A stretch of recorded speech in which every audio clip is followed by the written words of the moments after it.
Tuduhan pembunuhan itu langsung tertuju padaku. Weni, menantu yang dianggap tidak tahu diri. Tapi, benarkah aku yang melakukannya? Benarkah aku sekeji itu? Sebelum kita mulai lebih jauh, coba tulis di kolom komentar. Sahabat Teras Berkisah mendengarkan dari kota mana saja ya?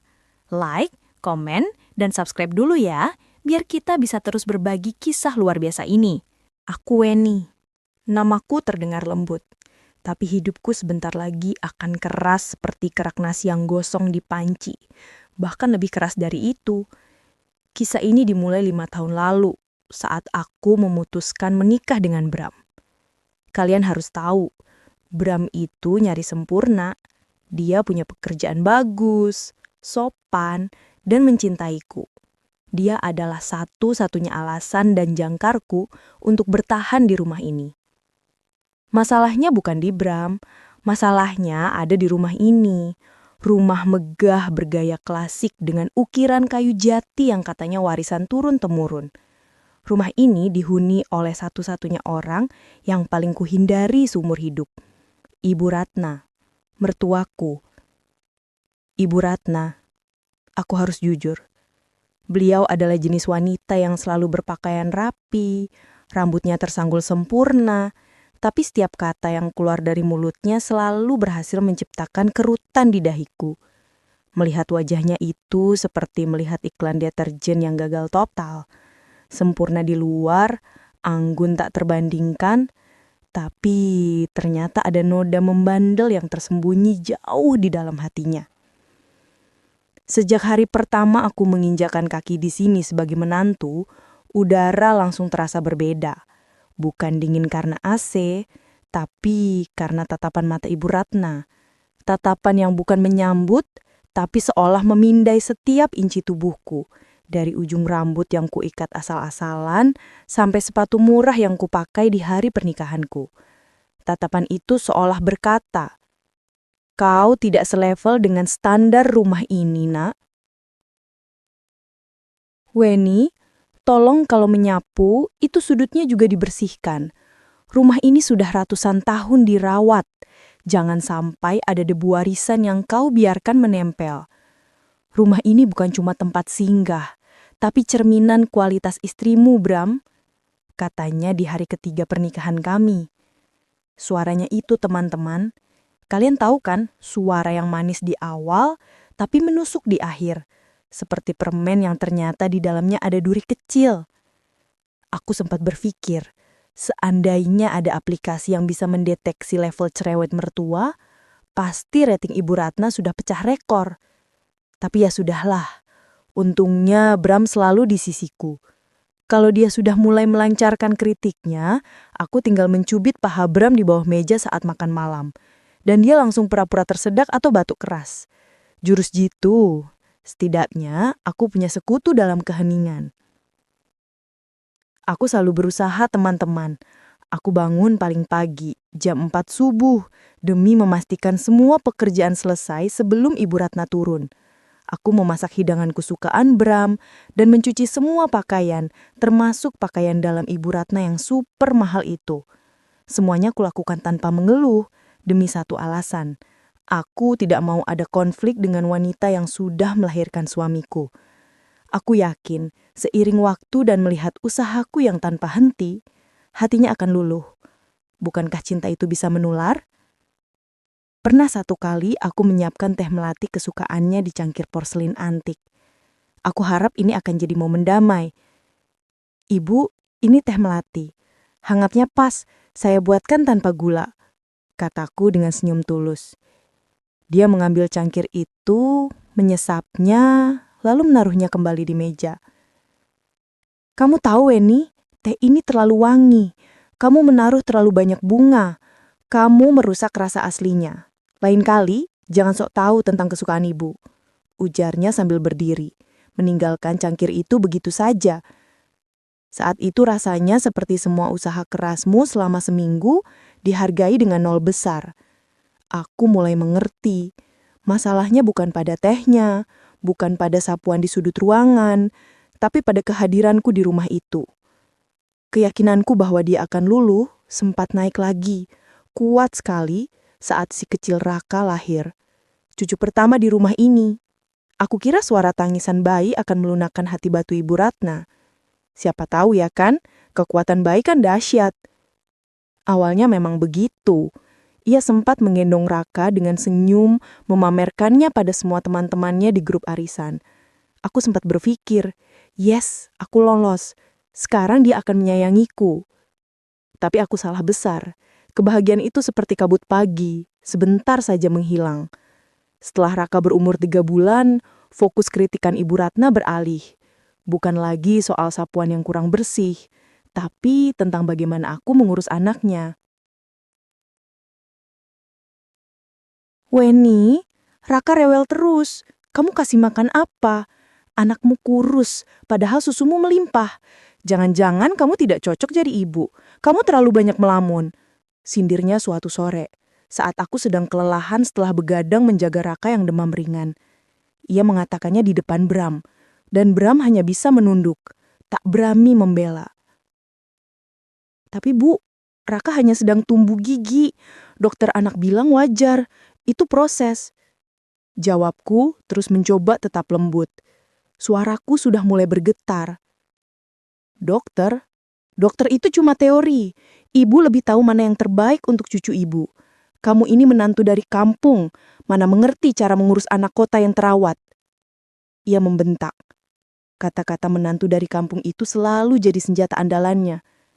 Dan saat itulah aku sadar, pernikahan ini bukan kisah dongeng. Aku hidup di bawah mikroskop, dan setiap kesalahanku, sekecil apapun, akan dibesar-besarkan sampai aku merasa tak layak bernafas. Aku menelan semua kata-kata tajam itu, satu persatu, seolah pil pahit yang harus kutelan setiap hari. Untuk Bram, suamiku yang aku cintai, dan yang paling penting, untuk Raka, anakku yang masih suci dan tak tahu apa-apa. Semua baik-baik saja. Atau setidaknya begitu yang kupikirkan. Sampai Raka sakit. Sakitnya kali ini berbeda. Demamnya mencapai 39 derajat dan mata kecilnya tampak sayu. Aku panik setengah mati. Sebagai seorang ibu baru, melihat anakmu tak berdaya itu rasanya seperti melihat jantungmu sendiri berdetak di luar tubuh, rapuh dan rentan. Aku langsung menelpon Bram yang sedang di kantor.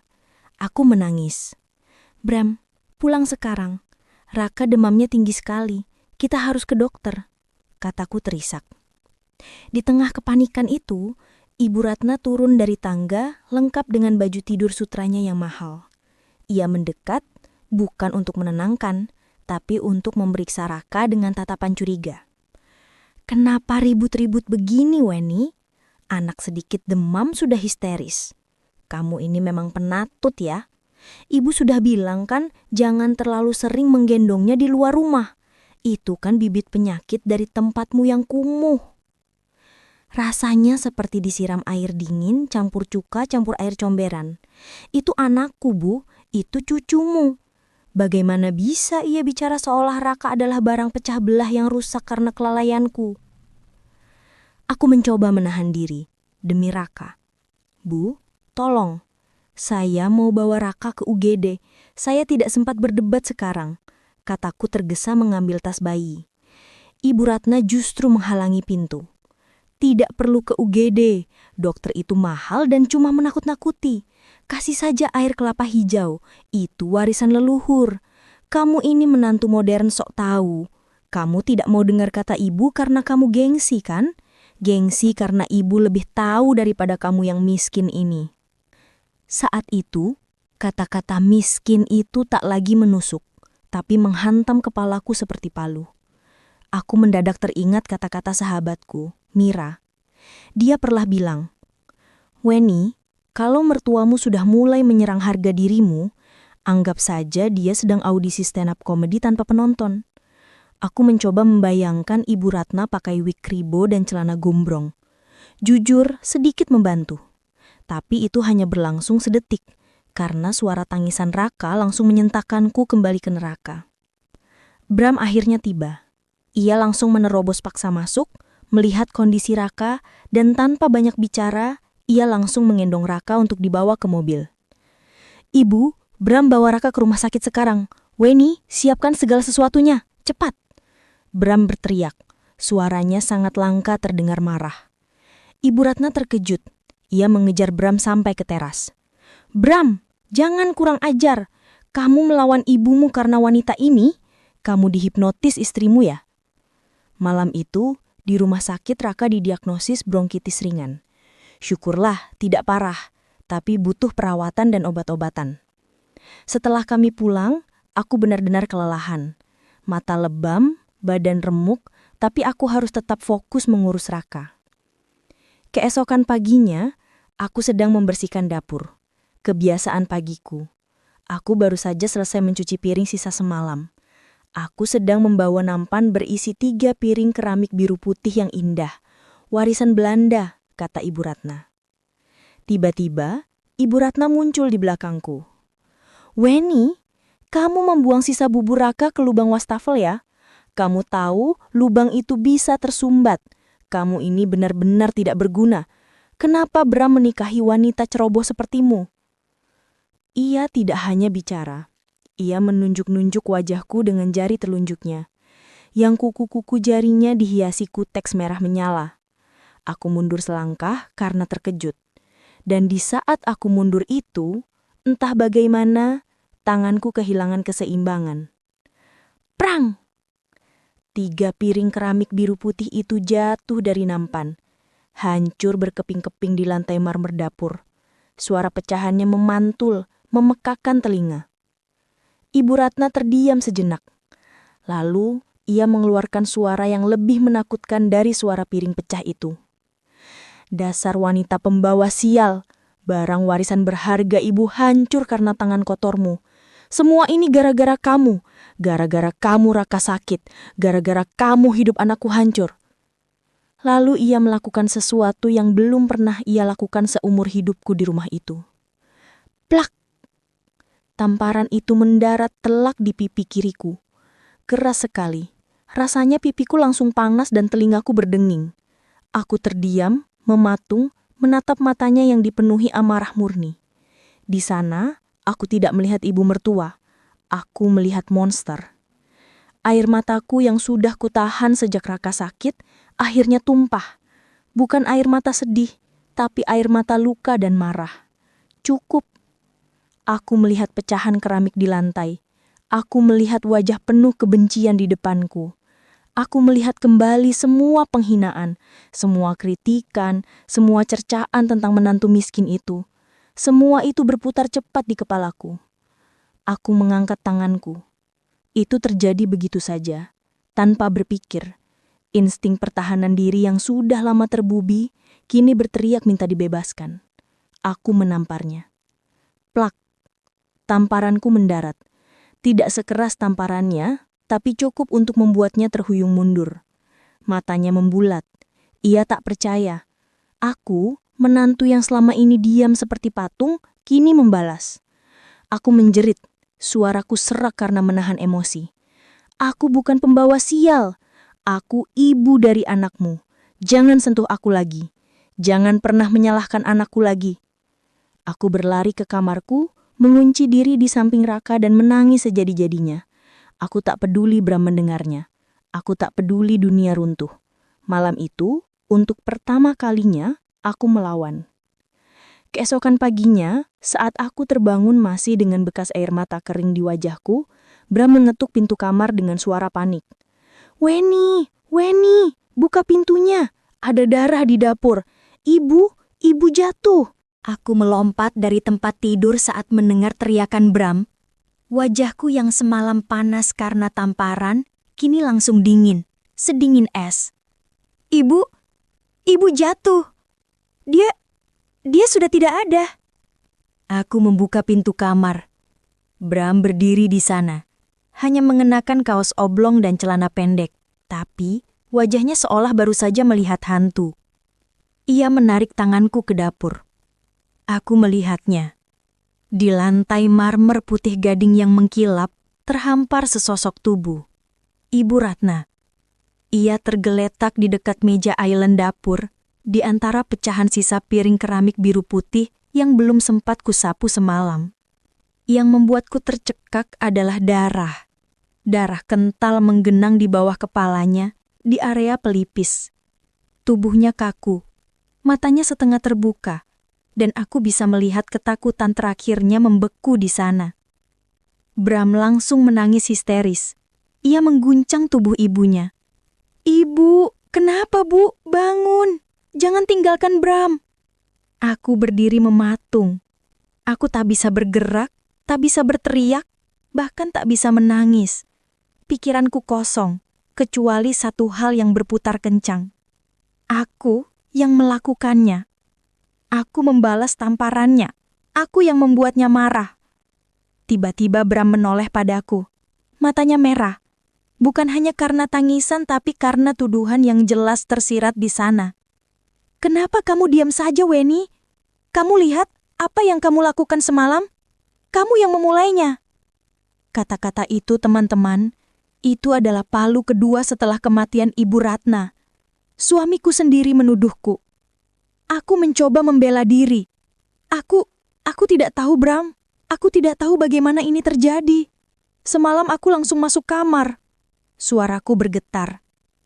Lucu ya, bagaimana kita berharap logika muncul di saat paling kacau.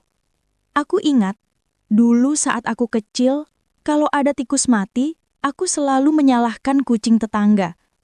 Tapi di sini tikusnya mati dan semua mata tertuju padaku, si menantu yang semalam baru saja baku hantam. Telepon darurat sudah dihubungi. Tidak lama kemudian, rumah kami yang selalu hening itu dipenuhi suara sirine. Polisi, tim forensik, semuanya. Mereka datang seperti kawanan lebah yang mengerumuni madu, dan aku, si menantu, adalah fokus utama mereka. Investigasi awal dimulai. Seorang petugas berpakaian rapi, aku lupa namanya, mendekatiku dengan tatapan dingin. "Nyonya Weni, kami menemukan luka tamparan di pipi mendiang Ibu Ratna. Kami juga menemukan bekas pecahan keramik di sekitar area jatuhnya dia. Bisa Anda jelaskan, apa yang terjadi tadi malam?" Aku mencoba menjelaskan dengan jujur. Tentang Raka yang sakit, tentang piring pecah, tentang penghinaan, dan tentang tamparan itu. Aku mengaku. Aku bilang aku membalas tamparannya. Aku merasa itu adalah kejujuran terbaik. Tapi, kejujuran di mata hukum tidak selalu berarti kebebasan. Jadi, Nyonya mengakui telah terjadi pertengkaran fisik yang hebat di malam hari yang dipicu oleh Nyonya, karena Nyonya merasa terhina. Dan keesokan paginya, mertua Anda tewas karena jatuh dengan luka di kepala di tempat yang sama. Petugas itu mencatat. "Nyonya Weni, secara motif dan waktu, Anda adalah tersangka utama kami. Rumahku berubah menjadi penjara. Aku tidak ditahan, tapi aku diawasi. Aku dilarang meninggalkan rumah." Bram, dia menjauh. Dia sibuk mengurus pemakaman, tapi setiap kali matanya bertemu mataku, aku hanya melihat kebencian, penyesalan, dan rasa bersalah karena telah meninggalkanku sendirian di tengah badai kritik ibunya. Aku merasa terasing. Aku duduk di kamarku yang terkunci, memeluk Raka dan merenung. Benarkah aku yang melakukannya? Apakah tamparanku semalang, bentakan emosional itu membuat Ibu Ratna terlalu syok dan marah hingga ia kehilangan keseimbangan di dapur yang licin? Aku tidak tahu. Aku tidak ingat lagi. Yang kuingat hanyalah wajah Bram yang penuh tuduhan dan aroma darah yang membuatku mual. Pengadilan dibuka 2 minggu setelah pemakaman. Media massa menyerbu. Titul-titul berita sangat brutal. Menantu durhaka habisi mertua karena piring pecah. Tragedi menantu kampung, balas dendam berdarah. Di ruang sidang pertama aku duduk sebagai terdakwa. Aku melihat Bram duduk di kursi penonton. Kepalanya tertunduk. Aku melihat pengacara keluarga Ratna, seorang pria paruh badan yang terlihat sangat percaya diri. Jaksa penuntut umum memulai argumennya dengan lantang. "Yang mulia hakim, kasus ini adalah kasus pembunuhan yang disamarkan sebagai kecelakaan. Motifnya jelas, dendam, rasa terhina yang menumpuk, dan puncak kemarahan yang terjadi di malam hari, yang diakui sendiri oleh terdakwa. Bukti-bukti disajikan, keterangan saksi, yaitu Bram, yang hanya bisa memberikan kesaksian bahwa kami bertengkar. Bukti forensik, pecahan keramik yang tajam, luka di kepala yang sesuai dengan benturan keras, dan yang paling memberatkan, pengakuan lisan dariku tentang tamparan itu. Aku merasa diriku benar-benar terjebak dalam perangkap yang kuciptakan sendiri. Aku sudah lelah. Aku ingin berteriak bahwa aku tidak bersalah. Tapi siapa yang akan percaya pada menantu yang baru saja menampar mertuanya? Aku menatap pengacaraku, Bapak Harso, seorang pria tua yang tampak tenang. Ia balas menatapku, memberikan isyarat untuk tetap diam. Aku tahu, aku sudah kalah di mata publik bahkan sebelum sidang kedua dimulai. Tapi aku tidak akan kalah dalam mencari kebenaran. Aku harus tahu, apa yang sebenarnya terjadi malam itu, di dapur itu, saat aku sedang terlelap di samping Raka. Kini aku sudah resmi menjadi tersangka paling dibenci se-Indonesia. Setidaknya di mata media. Aku duduk di kursi terdakwa, mendengar semua tuduhan itu, dan ironisnya, aku mulai meragukan ingatanku sendiri. Apakah mungkin aku turun lagi malam itu? Apakah mungkin tamparan itu hanya awal dan aku mendorongnya tanpa sadar? Bram, suamiku, terus menjauh. Ia hanya datang saat diminta bersaksi dan kesaksiannya selalu sama. Ibu dan Weni bertengkar hebat malam itu. Saya mendengar bentakan Weni, dan pagi harinya, ibu ditemukan tewas. Dia tidak menuduhku secara langsung, tapi juga tidak membelaku. Sikap diamnya itu lebih menyakitkan daripada 1000 tamparan Ibu Ratna. Aku sempat berpikir, aku benar-benar butuh liburan ke Bali ya kan? Hanya untuk menghirup udara yang tidak berbau ancaman dan ketegangan. Tapi ya sudahlah, liburan impian itu harus ditukar dengan jadwal sidang yang padat. Pengacaraku, Bapak Harso, adalah satu-satunya jembatanku menuju kewarasan. Beliau bukan tipe pengacara yang vokal atau suka drama, tapi dia teliti. Dia tahu, kunci kasus ini bukan pada siapa yang berteriak paling keras, tapi pada bukti forensik yang tidak sinkron. Weni, katanya suatu sore saat jam istirahat. Luka di kepala Ibu Ratna memang fatal, tapi cara dia jatuh itu aneh. Jika didorong, harusnya ada memar di tubuhnya, bekas pergulatan. Tapi ini terlalu bersih. Aku bingung, maksud Bapak? Kita butuh sudut pandang lain, sudut pandang yang jujur, yang tidak emosional dan tidak bias. Kita butuh mata ketiga. Aku mengerutkan dahi. Di rumah Ibu Ratna, mata ketiga, CCTV Weni, rumah sebesar itu sudah pasti punya CCTV kan? Bram memasangnya untuk keamanan, kata Bapak Harso dengan nada penuh harap. Saat itu, aku merasa ada cahaya kecil di ujung lorong gelap ini. CCTV, kenapa aku tidak memikirkannya? Ibu Ratna memang sangat peduli keamanan. Butuh waktu hampir seminggu bagi Bapak Harso untuk mendapatkan rekaman itu. Melalui perintah pengadilan yang alot, jaksa penuntut menolak, mengatakan rekaman itu tidak penting karena motif sudah jelas. Tapi Bapak Harso bersikeras. Kami ingin melihat detik-detik sebelum kematian. Itu adalah hak klien saya. Akhirnya rekaman itu diputar di ruang sidang. Udara seketika membeku. Bram yang biasanya tertunduk, kini mengangkat kepalanya. Layar proyektor menampilkan dapur yang sama dengan yang kulihat setiap pagi. Kualitas videonya sedikit buram karena minim cahaya, tapi cukup jelas. Pukul 2:15 dini hari. Muncul sosok Ibu Ratna. Ia berjalan pelan dari tangga. Ia mengenakan baju tidur yang sama dengan saat ia berhadapan denganku semalam. Ia tidak berjalan panik, tidak pula terhuyung-huyung. Ia berjalan dengan tenang. Ia menuju meja island dapur. Ia mengambil sebuah pulpen dan secerik kertas dari laci. Ia duduk. Dan yang paling mengejutkan, ia mulai menulis. Semua di ruang sidang terdiam. Jaksa penuntut, Bapak Harso, Hakim, Bram, semua menahan nafas. Ibu Ratna menulis selama sekitar 5 menit. Ekspresi wajahnya terlihat gelisah, tapi juga tegas. Setelah selesai, ia melipat kertas itu dan meletakkannya di samping cangkir kopi yang ia ambil dari mesin. Lalu, adegan yang membuat semua orang merinding. Ibu Ratna berdiri. Ia berjalan ke dekat area pecahan piring semalam. Ia berdiri di sana sejenak. Ia melihat ke arah kamera CCTV seolah tahu ia sedang direkam. Matanya terlihat kosong namun penuh tekad. Kemudian, ia mendorong tubuhnya sendiri ke arah meja island yang terbuat dari kaca tebal. Duk! Kepalanya membentur sudut meja kaca itu. Keras sekali. Ia terhuyung-huyung mundur, lalu jatuh ke lantai marmer tepat di area pecahan keramik yang belum kusapu. Darah mulai merembes, seperti yang kulihat pagi itu. Ibu Ratna sempat mencoba mengangkat tangannya, meraih sesuatu, tapi akhirnya tubuhnya diam. Ruang sidang seketika gaduh. Bram menutup mulutnya. Air matanya tumpah.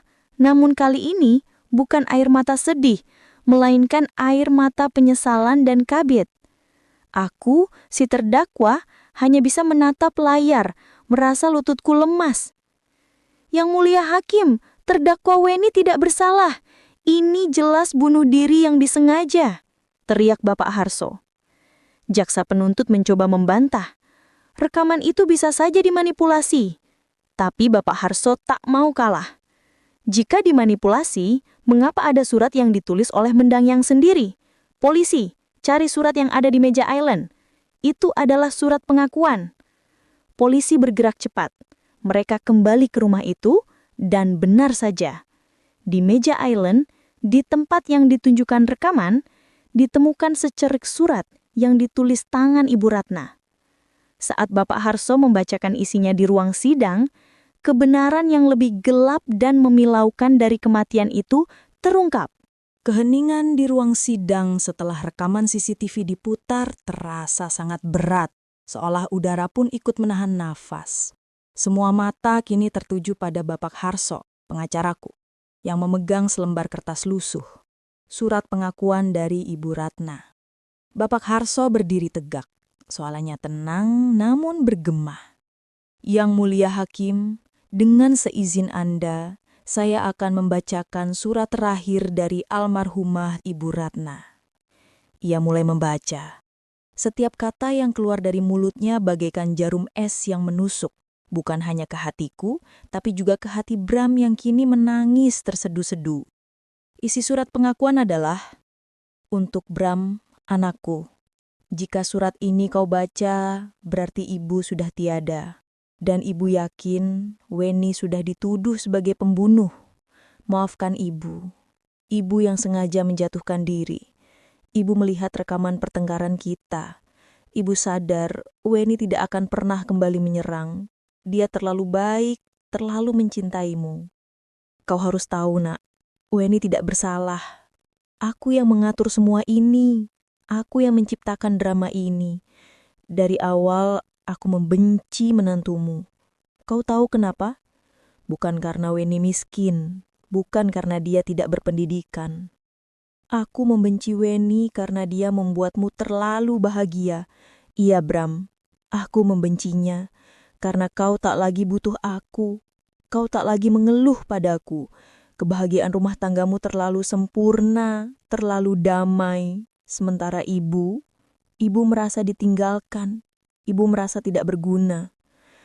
Aku selalu menganggap diriku sebagai ratu di rumah ini, pengatur kebahagiaanmu. Tapi Weni datang dan mengambil kendali itu. Dia membuatmu mandiri. Itu membuatku cemburu, sangat cemburu. Aku terus memprovokasi dia, berharap dia akan menyerah dan menceraikanmu, atau setidaknya membuatmu kembali mengeluh padaku.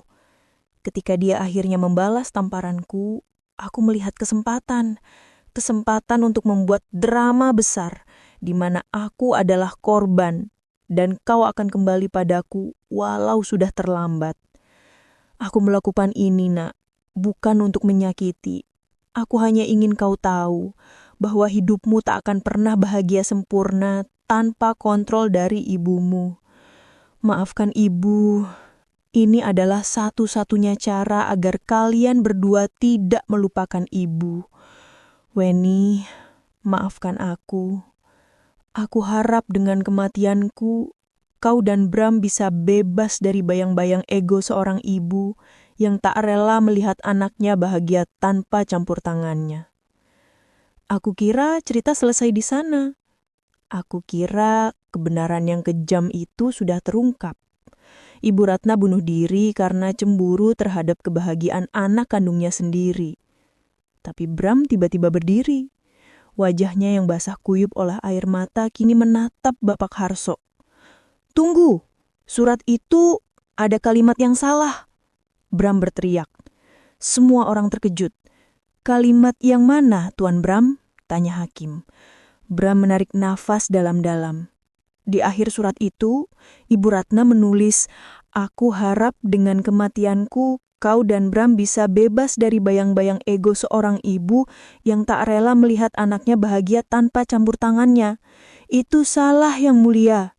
Itu bukan tulisan ibu." Bram menunjuk ke belakang surat. Di bagian bawah ada tulisan tangan yang lain, tulisan tangan yang kecil yang sengaja disembunyikan di lipatan. Aku menggerutkan dahi. Tulisan tangan yang lain.